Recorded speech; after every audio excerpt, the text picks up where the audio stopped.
Miss Monroe did not turn to even face me. She then replied again calmly and strangely, so sweetly to me. I bet you would like to wear a pair of knickers, wouldn't you, sweetie? Sweetie. Did Miss Monroe really call me sweetie?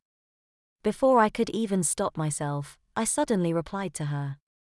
Yeth, oh pleather pwetty pleather me wads weeke to haveth and wear an exact pair of your ever so pwetty fwilly knickers pleather Miss Monroe. Oh my god, I even sounded like a girly sissy too. What was happening to my voice?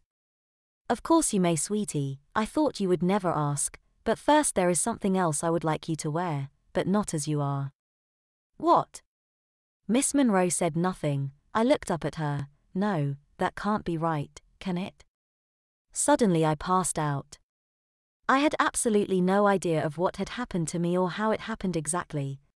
How long I was out for, I really cannot say. Hours could have passed. It certainly at least felt as though hours had passed by the time I regained consciousness.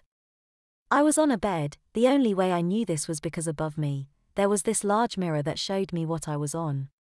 I could not move my head much as I was in a neck brace, made of a pink leather strap of all things. Even the tight, tough yet ever so strong restraints upon my ankles and my wrists, they were all pink too. What is going on? I screamed. Which sounded gargled and high-pitched, almost girl-like. It hurt my vocal cords to scream at all.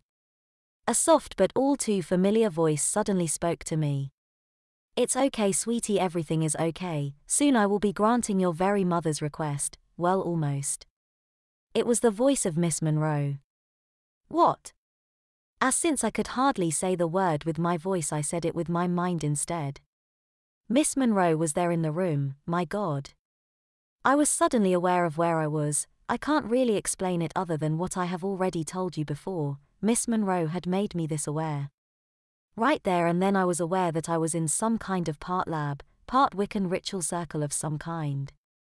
There was a large chalk circle around the entire operating bed. It certainly looked like one to me. Going into my body were strange-looking tubes. There was an assortment of almost futuristic-looking computerized units all linked up to one another.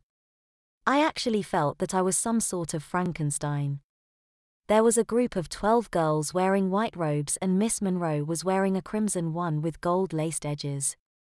They were all holding hands in a circle around the bed and they all began to chant along with Miss Monroe. Alakaza, Semitus, Stratus, Garmaner, Riol, Femra. What words were they? They sounded most ancient, and then the computerized units began to come alive and some strange pink liquid began to pour down through the tubes and into my body.